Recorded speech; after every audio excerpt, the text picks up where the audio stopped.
Hello everyone, आज हम लोग जो है क्लास 10 इलेक्ट्रिसिटी चैप्टर पढ़ने वाले हैं, है ना। तो सबसे पहले देखेंगे इलेक्ट्रिसिटी चैप्टर में इसका दूसरा नाम जो होता है वो इलेक्ट्रोमैग्नेटिज्म होता है।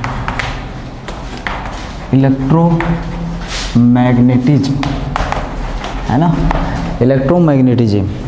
अब इस इलेक्ट्रिसिटी चैप्टर में हमें पढ़ना क्या होता है, तो इलेक्ट्रिसिटी चैप्टर में एक फिजिक्स का ऐसा ब्रांच है जिसमें हम लोग स्टडी करते हैं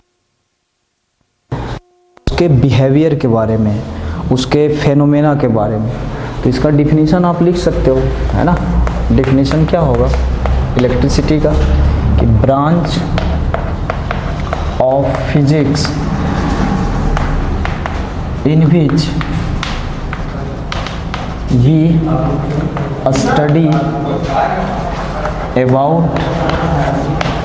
we study about charge and its related phenomena, लिख दो, एंड इट्स रिलेटेड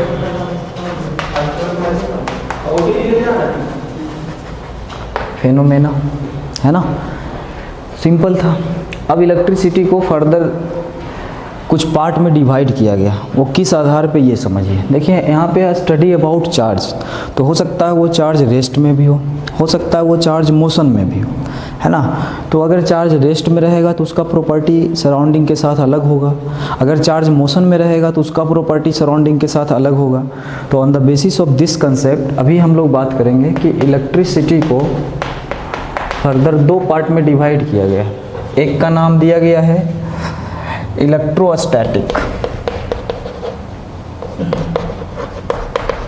है ना, और एक का नाम दे दिया गया है करंट इलेक्ट्रिसिटी, करंट इलेक्ट्रिसिटी।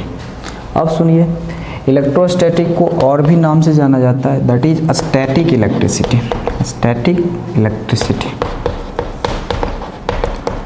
इसका भी दूसरा नाम है, इसको हम लोग कहते हैं डायनेमिक इलेक्ट्रिसिटी। चलिए वन बाय वन एक्सप्लेन करते हैं इसको। सबसे पहले देख लो, इसको एक्सप्लेन करते हैं, इस ब्रांच को। ये देखो, इसको सिंप्लीफाई करो पहले। इलेक्ट्रिसिटी का मतलब क्या होता है, वही चीज़ इलेक्ट्रिसिटी में पढ़ना होता है स्टडी अबाउट चार्ज के, स्टडी अबाउट चार्ज के बारे में। ये कंफर्म हो चुका है कि इस ब्रांच में भी हम लोग स्टडी करेंगे चार्ज के बारे में, लेकिन इसके आगे जो वर्ड लगा हुआ है स्टैटिक, इसका मतलब होता है रेस्ट, है ना। मतलब चार्ज के बारे में ही पढ़ना है आपको कि चार्ज का बिहेवियर सराउंडिंग के साथ कैसा होगा, लेकिन वो चार्ज इसमें क्या रहेगा, रेस्ट में रहेगा। ठीक उसी तरह से इसको एक्सप्लेन करते हैं। डायनामिक या करेंट का मतलब होता है दैट इज मोशन, है ना। और इलेक्ट्रिसिटी जो है उसमें पढ़ते हैं हम लोग किसके बारे में, चार्ज के बारे में। तो वही करंट बार बार आप सुनते भी होंगे, जैसे वाटर करंट हो गया, एयर करंट हो गया, है ना। फ्लो फेनोमेना को वो दिखाता है कि कहाँ पे क्या चीज़ फ्लो हो रहा है। वाटर करंट कहेंगे तो वाटर फ्लो, एयर करंट बोलेंगे तो एयर फ्लो, है ना। तो यही बात है।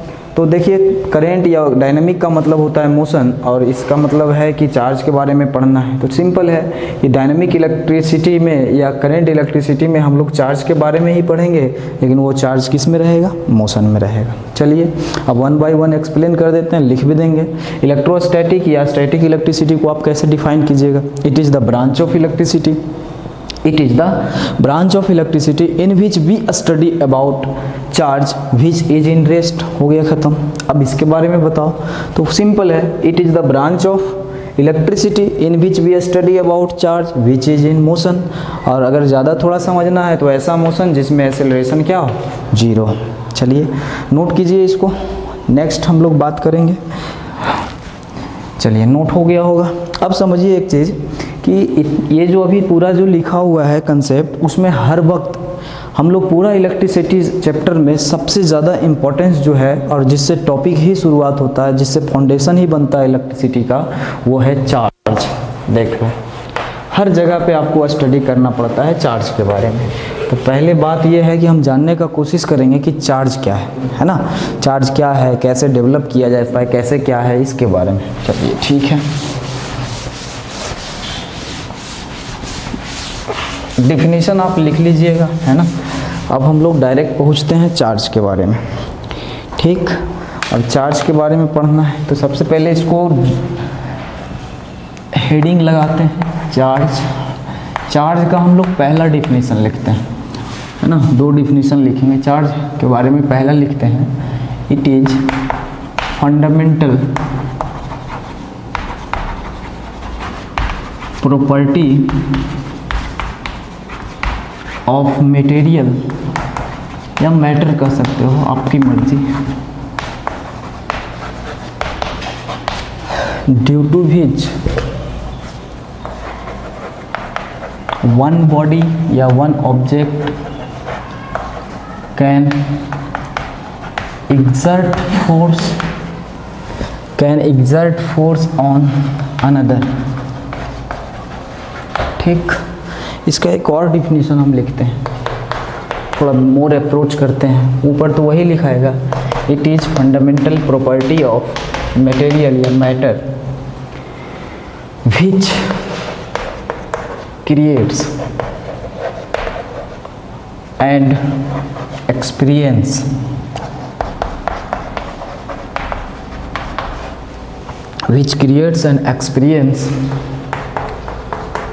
electric field and magnetic field।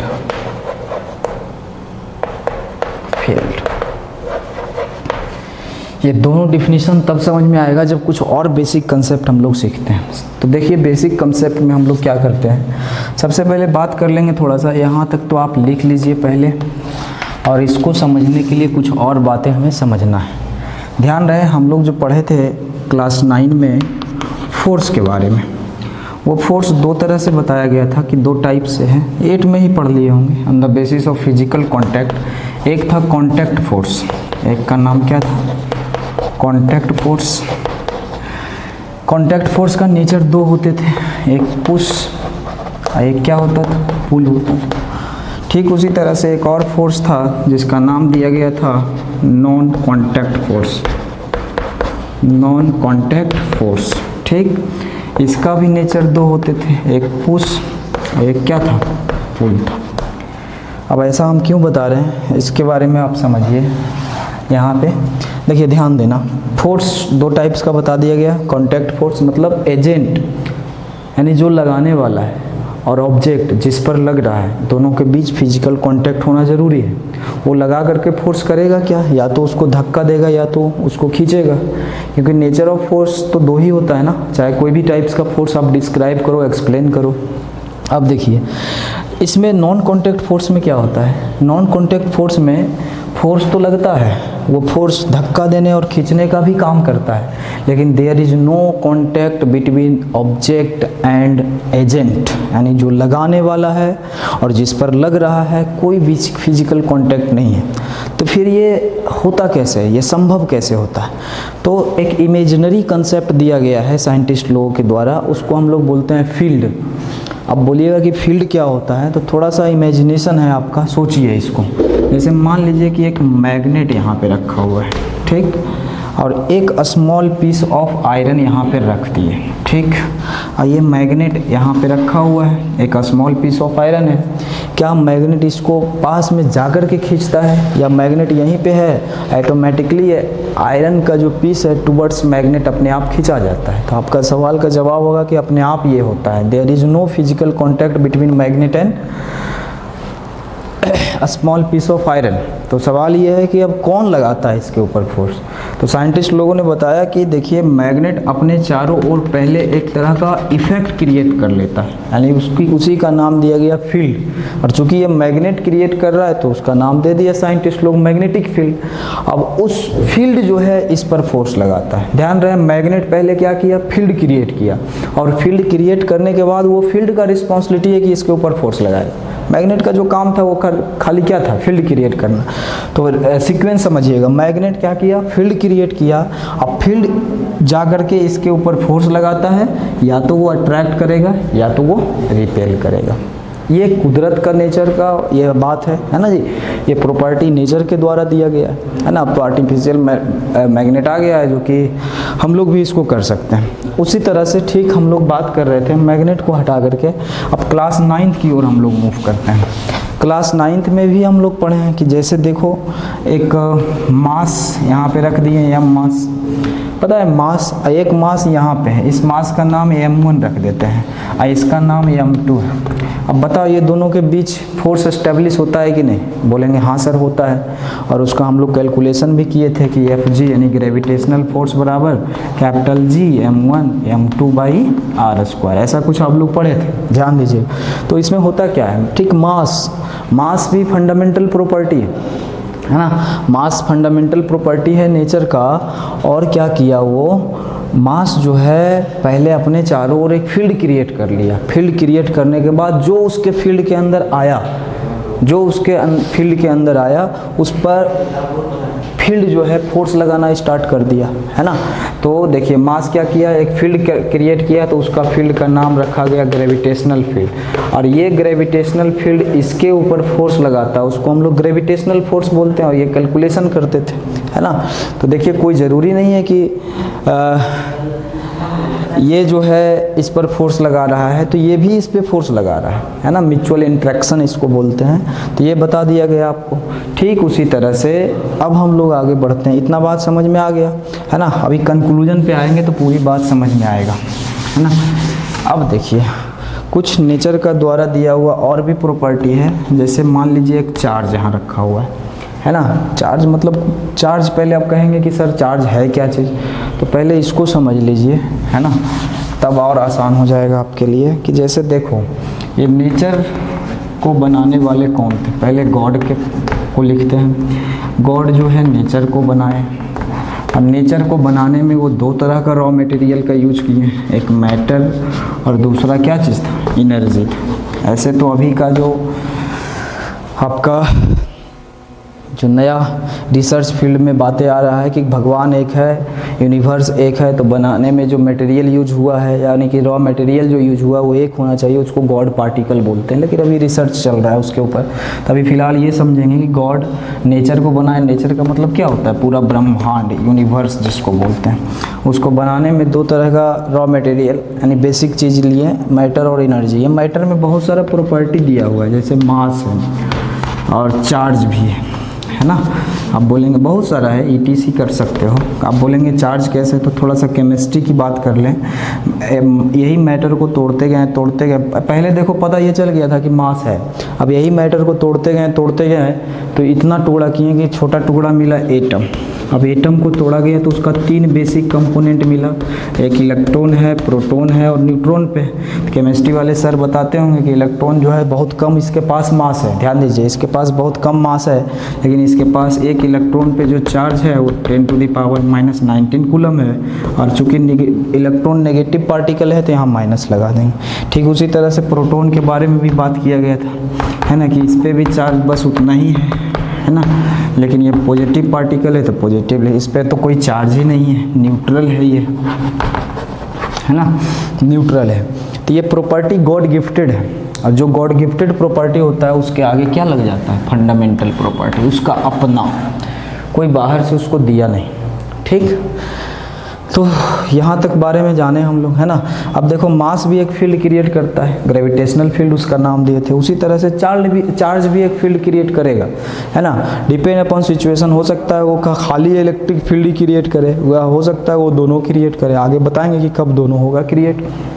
तो हम ये जान रहे हैं कि प्रॉपर्टी देखो गॉड मैटर को बनाए, है ना, और मैटर में ये सारा प्रॉपर्टी है, तो इसीलिए फंडामेंटल प्रॉपर्टी हो गया। और जिसके वजह से, है ना, जिसके वजह से एक बॉडी दूसरे बॉडी पे फोर्स लगाने लगता है। जैसे मास के वजह से m1 मास यहाँ पे, m2 मास यहाँ पे, तो m1 m2 पे फोर्स लगा रहा है, m2 m1 पे लगा रहा है। ये हम लोग लगवा रहे हैं कि अपने आप हो रहा है, अपने आप ऑटोमेटिकली, है ना। तो उसको बोलेंगे कि mass is the fundamental property of material due to which one body can exert force on another. कैसे करके? तो फील्ड तैयार करके, है ना। पहले मास अपने चारों ओर फील्ड क्रिएट किया, अब फील्ड जो है फोर्स लगाता है। ये भी मास चारों ओर फील्ड क्रिएट किया और फिर फील्ड जो है इसके ऊपर फोर्स लगाता है। ये बातें आपको समझ में आना चाहिए। तो ठीक है, अब जा करके अप्रोच करो चार्ज को। तो चार्ज क्या है? ठीक उसी तरह से जैसे मास दिया हुआ फंडामेंटल है, उसी तरह से चार्ज दिया हुआ है फंडामेंटल प्रॉपर्टी। तो चार्ज क्या है? फंडामेंटल प्रॉपर्टी ऑफ मटेरियल, जिसके वजह से एक बॉडी दूसरे बॉडी पे फोर्स लगाता है। पहला 10th में आप इतना याद रखेंगे, कोई दिक्कत नहीं है। अब कैसे लगाता है वो सेकंड डिफिनीशन अप्रोच कर रहा है कि ऐसे लगाता है कि एक फंडामेंटल प्रॉपर्टी है मटेरियल का, वो क्या क्रिएट करता है और क्रिएट भी करता है, एक्सपीरियंस भी करता है। जैसे अब ये भी फील्ड क्रिएट किया, ये भी किया, तो ये इस पे फोर्स लगा रहा है, तो ये भी तो इस पे लगा रहा है ना। तो ये लगाने वाला भी है और इस पर जो लग रहा है वो भी फील कर रहा है। बात समझे? तो वही लिखा हुआ है कि which creates and experience electric field and magnetic field. अब आशा है कि आप लोग समझ गए होंगे, है ना। तो पूरा सबसे पहले नोट कर लीजिए, है ना, उसके बाद आगे हम लोग बढ़ते हैं। ठीक, नेक्स्ट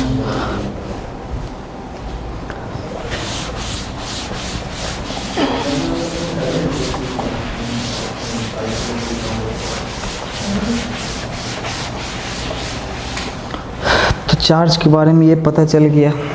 अब जा कर के एक और बातें हैं, यहाँ पे नोट में लिख लीजिएगा कि एक चार्ज बॉडी क्या करता है। जब कोई बॉडी पे चार्ज आ जाता है, मतलब नेट चार्ज की बात कर रहे हैं, एक्सेस चार्ज आ जाता है, उसको भी बता देंगे ओरिजिन ऑफ चार्ज में। पहले ये ऑब्जेक्टिव क्लियर कर लीजिए, लास्ट तक समझ में आ जाएगा। कि मान लीजिए एक चार्ज बॉडी है ना, तो एक चार्ज बॉडी सबसे पहले तो वो फील्ड क्रिएट करेगा, है ना, क्योंकि चार्ज बॉडी है। सबसे पहले वो क्या क्रिएट करेगा? फील्ड क्रिएट करेगा।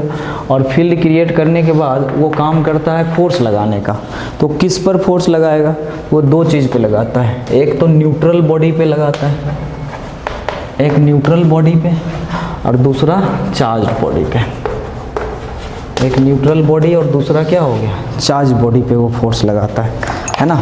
न्यूट्रल बॉडी और चार्ज बॉडी पे। तो देखिए, एक चार्ज बॉडी फील्ड क्रिएट किया। फील्ड क्यों है? फोर्स लगाने का। कोई भी फंडामेंटल प्रॉपर्टी पहले फील्ड क्रिएट करता है। जैसे मास भी फील्ड क्रिएट किया, तो ठीक उसी तरह से चार्ज फील्ड क्रिएट किया। अब फील्ड क्रिएट करने के बाद ये फील्ड फोर्स लगाने का काम किया। अब वो फोर्स जो है दो बॉडी पे लगा सकता है, एक न्यूट्रल बॉडी और एक कौन सा बॉडी? चार्ज बॉडी पे। आप कहिएगा न्यूट्रल बॉडी किसको बोलेंगे, चार्ज बॉडी किसको बोलेंगे? ओरिजिन ऑफ चार्ज में पता चल जाएगा।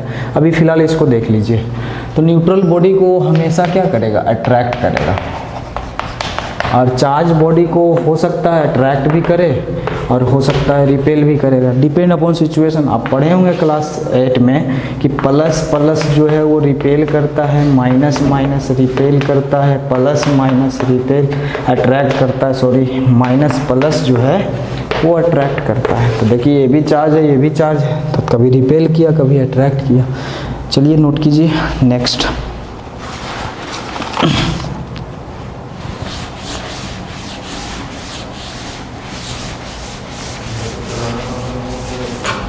नेक्स्ट हम लोग डील करने वाले हैं कि टाइप्स ऑफ चार्ज कितना है। टाइप्स ऑफ चार्ज, ठीक। टाइप्स ऑफ चार्ज में क्या है? दो टाइप्स है चार्ज का। एक का नाम दिया गया पॉजिटिव चार्ज,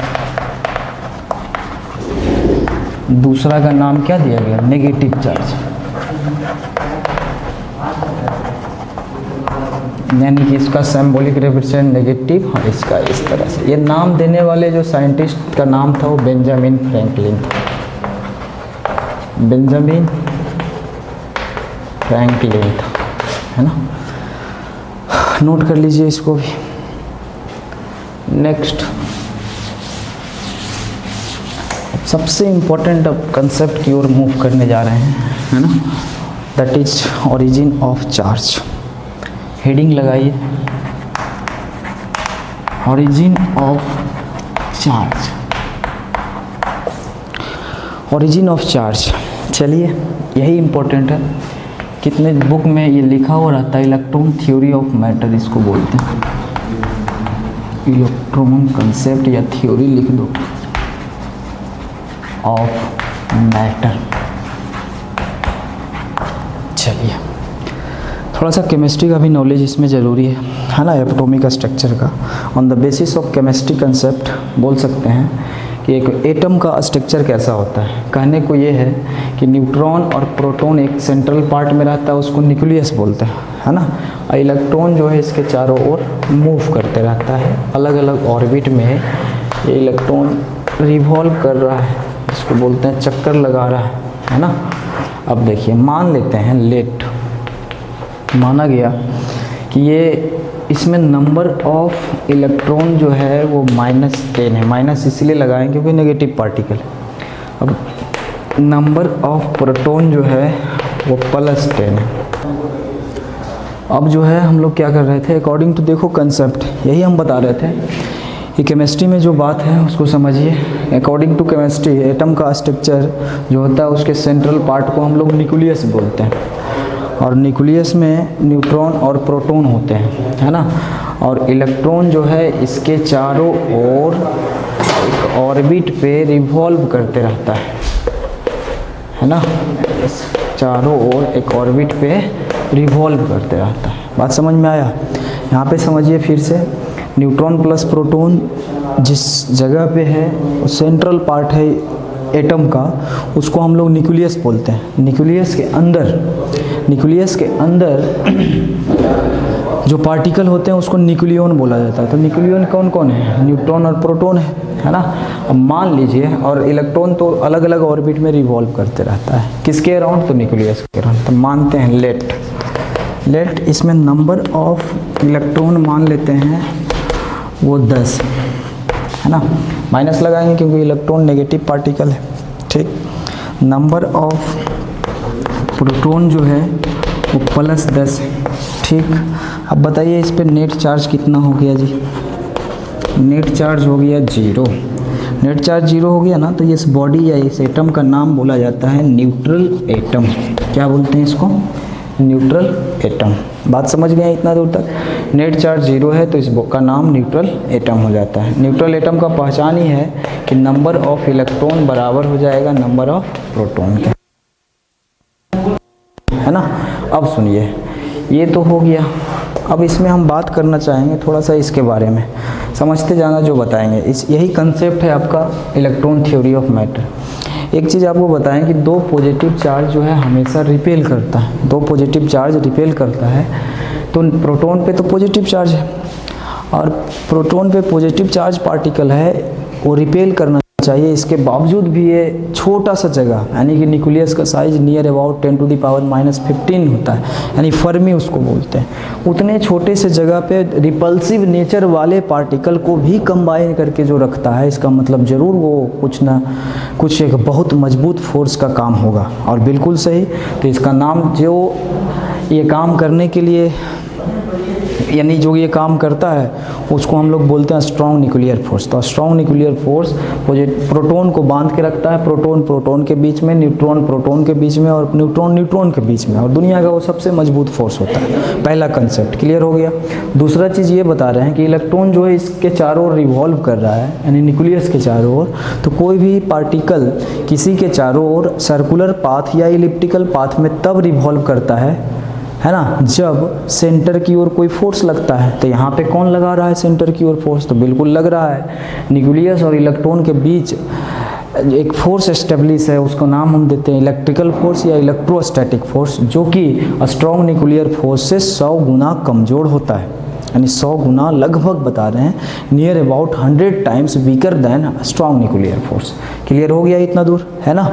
अब सुनिए, तो और एक बताते हैं कि जो इलेक्ट्रिकल फोर्स है उसका नेचर जो है 1/r²। कहने का मतलब ये है कि जैसे जैसे r मतलब डिस्टेंस, r बढ़ेगा तो Fe इलेक्ट्रिकल फोर्स घटेगा, इन्वर्सली प्रोपोर्शनल का काम है ना। तो बता रहे हैं न्यूक्लियस और इस इलेक्ट्रॉन के बीच जो फोर्स लगता है, न्यूक्लियस और इस इलेक्ट्रॉन के बीच जो फोर्स लगेगा, ये फोर्स इसके कंपैरिजन में कमज़ोर होगा, कम होगा, है ना, मैग्नीट्यूड में। तो ध्यान रहे कि 2 चीज़ हम बताएं, ये न्यूक्लियस के अंदर जो फोर्स लगा स्ट्रॉन्ग न्यूक्लियर फोर्स, और न्यूक्लियस और इलेक्ट्रॉन के बीच जो फोर्स लग रहा है वो electrical force 100 times weaker near about than strong nuclear force. अब बताते हैं जैसे जैसे डिस्टेंस बढ़ते जा रहा है वैसे वैसे इस इलेक्ट्रिकल फोर्स का वैल्यू कमते जा रहा है। इसका मतलब साफ ये पता चल रहा है कि जो इलेक्ट्रॉन बाहरी कक्ष में है, आउटर मोस्ट सेल में, उस पर न्यूक्लियस के द्वारा जो ये दोनों के बीच में जो फोर्स का एस्टेब्लिश है उसका वैल्यू मैग्नीट्यूड में कम रहा है। इतना क्लियर हुआ। अब देखिए दूसरा कंसेप्ट की ओर मूव करते हैं कि जब हम बाहर से कोई एक्साइटमेंट देते हैं, बाहर से एक्साइटमेंट देने का मतलब होता है कि एनर्जी जब हम प्रोवाइड करते हैं, तो एनर्जी जब प्रोवाइड करेंगे तो जो इलेक्ट्रॉन अभी शांति से मूव कर रहा था यानी कि नॉर्मल स्टेट में था, वो एक्साइटेड हो जाएगा सारा इलेक्ट्रॉन, है ना, एवरेज काइनेटिक एनर्जी उसका बढ़ जाएगा। अब कोई इलेक्ट्रॉन ऐसा होगा आउटर मोस्ट सेल वाला कि वो बाहर निकल जाएगा। अब बाहर निकल जाएगा तो यही खेल आ जाता है, चालू हो जाता है चार्ज बॉडी का।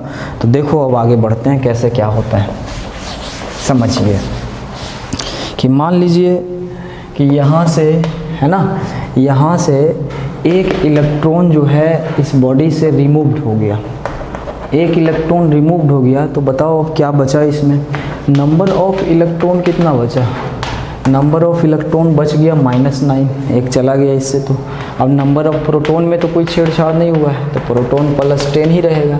अब बताइए नेट चार्ज कितना हो गया, नेट चार्ज हो गया +1, दैट इज बॉडी बिकम कौन सा charge, positively charged, body become positively charged, क्या करके, due to loss of electron. बात समझ में आया, due to loss of electron. यानी कि अगर एक इलेक्ट्रॉन किसी तरह से बाहर निकल गया, मेथड बहुत है, मेथड ऑफ चार्जिंग में बताएंगे। एक इलेक्ट्रॉन बाहर निकल गया, तो बाहर निकला तो इस तरह से अगर एक बाहर निकला तो बॉडी पे एक पॉजिटिव चार्ज हो गया। अब ये बॉडी न्यूट्रल बॉडी नहीं कहलाएगा, अब ये चार्ज बॉडी, और कैसा चार्ज बॉडी, तो पॉजिटिवली चार्ज बॉडी, है ना। और 2 निकलता तो +2 हो जाता है यहाँ पे, है ना। ये बात समझ में आया। चलिए, कितने लोग सोच रहे होंगे सर प्रोटॉन क्यों नहीं निकला, प्रोटॉन कैसे निकलेगा, ये तो बहुत मजबूत फोर्स से बंधा हुआ है ना, पहले ही बता चुके हैं, है ना, तो इसीलिए नहीं निकलता है। ठीक, अब यहाँ पे देखिए, मान लीजिए कि एक ऐसा ही स्ट्रक्चर हमें इधर भी था, न्यूट्रॉन प्लस प्रोटॉन था, इलेक्ट्रॉन चारों ओर चक्कर लगा रहा था। ठीक, अब कोई इसमें एक्साइटमेंट दिया, इसमें नहीं, इसमें दिया, तो इसका इलेक्ट्रॉन निकल गया। और जो इलेक्ट्रॉन निकल जाता है ना उसको हम लोग बोलते हैं फ्री इलेक्ट्रॉन, और वो मूव करने लगता है। मान लो उड़ते उड़ते इसके ऊपर जाकर के चिपक गया, है ना, फ्री है, किधर भी मूव कर सकता है, तो उड़ते उड़ते इस पे जाके चिपक गया, तो एक इलेक्ट्रॉन अब इस पे जाके ऐड हो गया ना, है ना। अगर एक इलेक्ट्रॉन इस पे जाकर के ऐड हो गया तो क्या हुआ, अब बताइए नंबर ऑफ इलेक्ट्रॉन कितना है जी, तो -10 था पहले, तो अब -11 हो गया, एक ऐड हो गया तो। और नंबर ऑफ प्रोटॉन बताओ कितना है, नंबर ऑफ प्रोटॉन तो अभी भी +10 ही रहा। अब बताइए नेट चार्ज इस पर कितना है, नेट चार्ज बताओ जी सब लोग, कितना हो जाएगा, -1 हो जाएगा। यानी कि बॉडी अब क्या हुआ, body become negatively charge, body become negatively charge किसके वजह से, ड्यू टू लॉस किया या गेन किया, गेन ऑफ इलेक्ट्रॉन।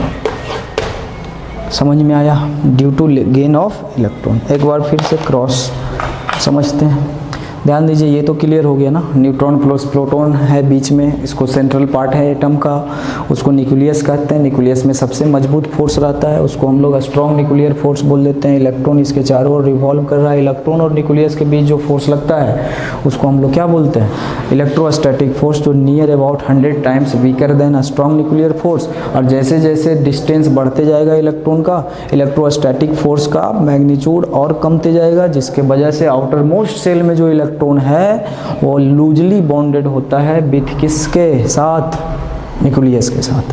तो जब हम एक्साइटमेंट देते हैं, जैसे ही एक्साइटमेंट देते हैं, तो एक्साइटमेंट देंगे तो चांस ऑफ लीव करने का जो इलेक्ट्रॉन होता है वो आउटर मोस्ट सेल का रहेगा, वो बाहर निकल जाएगा, उसी का नाम फ्री इलेक्ट्रॉन हो जाता है। और जब वो बाहर निकलता है तो ये सारा प्रोसेस आ जाता है।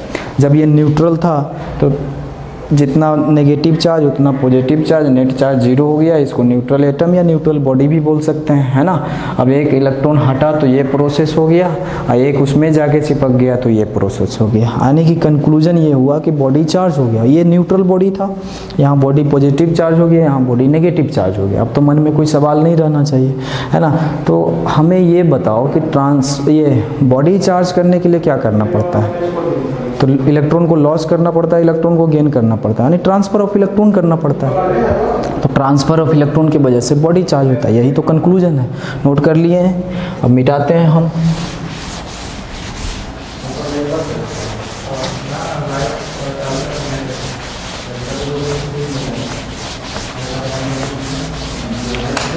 चलिए अब एक कंक्लूजन लिख लेते हैं, है ना। कंक्लूजन क्या है कि body become charged, body become charged किसके वजह से, due to transfer of electron, transfer of electron क्या होता है जी, तो लॉस करेगा इलेक्ट्रॉन का, लॉस ऑफ इलेक्ट्रॉन अगर होगा तो बॉडी कैसा चार्ज होगा, पॉजिटिव चार्ज, और अगर गेन होगा इलेक्ट्रॉन का, गेन ऑफ इलेक्ट्रॉन, तो बॉडी पे कैसा चार्ज, नेगेटिव। नोट कर लीजिए। नेक्स्ट मिटाते हैं, थोड़ा बढ़िया से समझते जाइएगा, न्यूमेरिकल बनेगा, है ना, आधार तो यही है। चलो आगे का जो बात है हम लोग करेंगे, हेडिंग बनाएंगे unit of charge, unit of charge, है ना, यूनिट ऑफ चार्ज की बात करेंगे। तो यूनिट ऑफ चार्ज देखो बहुत इंपॉर्टेंट टॉपिक है, इससे क्वेश्चन भी आता है थोड़ा बहुत। तो यूनिट ऑफ चार्ज में हम लोग बात करने वाले हैं। तो यूनिट ऑफ चार्ज में इम्पॉर्टेंट तो एसआई यूनिट का ही दिया जाता है ना। तो बट बहुत सारे क्वेश्चन में सीजीएस यूनिट, एसआई यूनिट का कॉम्बिनेशन दे देता है, कभी एमकेएस का दे देता है, कभी अलग अलग प्रैक्टिकल यूनिट करता है। तो हम लोग कोशिश करेंगे सब कवर हो जाए लगभग। तो यूनिट ऑफ चार्ज में हम लोग बहुत सारे यूनिट की बात करने वाले हैं। उसमें से पहला है आपका एसआई यूनिट, है ना, दूसरा जो है वो आपका है सीजीएस यूनिट, और तीसरा जो है वो आपका है एमकेएस यूनिट, और चौथा जो है वो है प्रैक्टिकल यूनिट, प्रैक्टिकल यूनिट, है ना। ठीक, एसआई यूनिट की बात करें तो एसआई यूनिट देखो एक फॉर्मूला आप लोग जानते हैं, क्यू बराबर क्या होता है, आई टी। आई मतलब amount of charge, sorry amount of current, Q मतलब अमाउंट ऑफ चार्ज, और टी मतलब टाइम, समय। तो इसके आधार पे देखो तो क्या लिख सकते हैं, इसका यूनिट बताओ तो, एम्पियर होता है ना, शॉर्ट फॉर्म में ऐसे लिख देते हैं। टाइम का एसआई यूनिट सेकेंड होता है, शॉर्ट फॉर्म में लिख दिए। ये दोनों को मल्टीप्लाई होता है तो एक साइंटिस्ट के ऑनरशिप में इसको बोलते हैं कूलम, कूलम, और इसका जो है सिंबॉलिक रिप्रेजेंटेशन सी रख देते हैं। ठीक, अब ये ख़त्म हो गया। अब हम सीजीएस यूनिट की बात करेंगे। तो सीजीएस यूनिट को ईएसयू यूनिट भी बोलते हैं। ईएसयू का फुल फॉर्म पहले जानेंगे। ईएसयू यूनिट का फुल फॉर्म इलेक्ट्रोस्टैटिक यूनिट, क्या बोले हम फिर से, इलेक्ट्रोस्टैटिक यूनिट। इसमें क्या होता है, absolute coulomb, sorry stat coulomb, stat coulomb. ठीक, और इसका सिंबॉलिक रिप्रेजेंटेशन स्टैट सी है। चलिए ठीक हो गया। अब एमकेएस का दूसरा नाम जो है ईएमयू। ईएमयू का मतलब क्या होता है, इलेक्ट्रोमैग्नेटिक यूनिट। ईएमयू का मतलब इलेक्ट्रोमैग्नेटिक यूनिट, ठीक है, दूसरा नाम है। इसमें हम लोग यूनिट लिखते हैं चार्ज का absolute coulomb, absolute coulomb, absolute coulomb that is ABC। ठीक है, यहाँ तक। प्रैक्टिकल यूनिट बहुत सारे टाइप्स के होते हैं, लेकिन जनरली फ्राड यूज किया जाता है, तो ये हम लिख देते हैं फ्राड। साइंटिस्ट फ्राडे के नाम से एफ से इसको इंडिकेट करते हैं। क्लियर हो गया। एक बार फिर से देखिए, यूनिट ऑफ चार्ज इंपॉर्टेंट तो यही ना कि एसआई यूनिट जो है वो किसका है, कूलम। एसआई यूनिट चार्ज का coulomb, CGS unit stat coulomb, MKS या ईएमयू यूनिट एब्सोल्यूट कूलम, और जनरली प्रैक्टिकल यूनिट फराड होता है। ठीक, आउट ऑफ देम अब इसके बीच का रिलेशन क्या क्या ये हम लोग पढ़ेंगे, नोट कर लीजिए। नेक्स्ट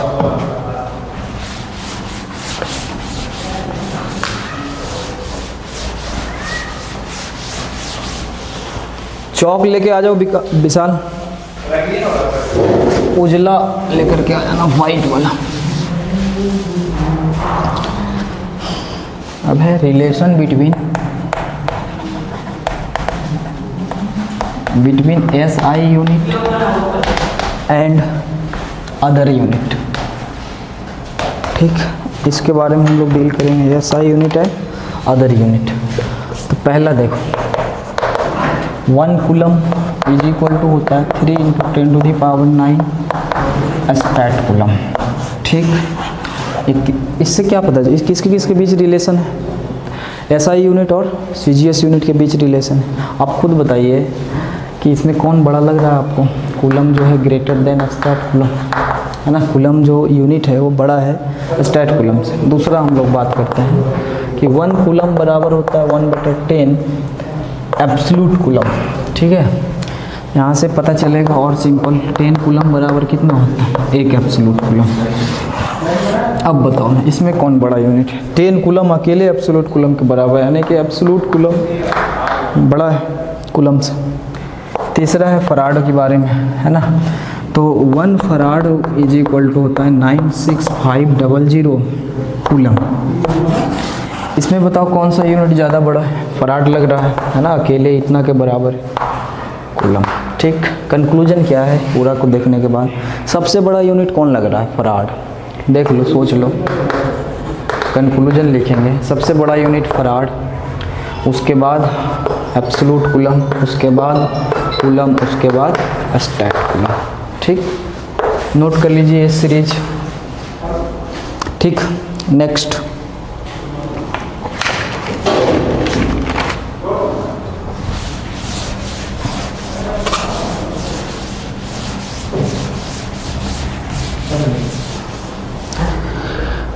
हेडिंग बनाइए, dimensional formula of charge. Dimensional formula of charge, है ना। डायमेंशनल फार्मूला ऑफ चार्ज में क्या है, बेसिक फार्मूला से निकालेंगे, क्यू बराबर क्या होता है आई टी। डायमेंशन फार्मूला निकालना है क्यू, इसका डायमेंशन सिंबल आई भी लिख सकते हैं, ए भी लिख सकते हैं, और टाइम का डायमेंशन सिंबल टी होता है। तो क्यू का डायमेंशन फार्मूला क्या हो गया, ए टी। कभी कभी पूछता है डायमेंशन ऑफ ए बताइए, डायमेंशन ऑफ ए या टी पूछेगा। देखो डायमेंशन का मतलब ही होता है पावर, तो इसको आप ऐसे भी सिंपली समझ सकते हो, पावर ऑफ ए आपसे पूछ रहा है, तो ए पे पावर कितना है 1 है ना, समझ गए, नोट कर लीजिए। आगे का बात है, एक क्वेश्चन दे देते हैं, आप लोग सोचिए, बनाइए अभी जस्ट।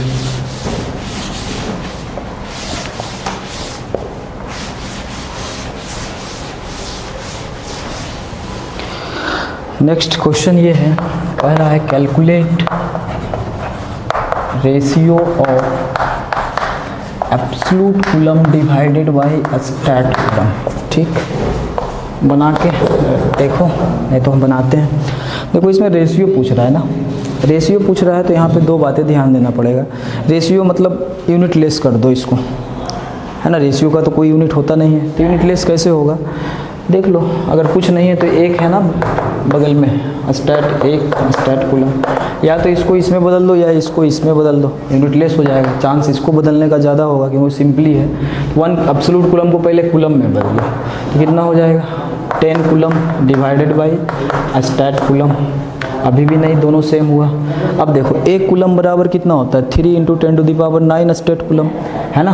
1 कूलम बराबर 3 × 10⁻, कितना 9 स्टैट कूलम। इट मीन्स अब 10 कूलम है तो 10 × 3 × 10⁹ स्टैट कूलम लिख दें, सही रहेगा, बिल्कुल सही रहेगा।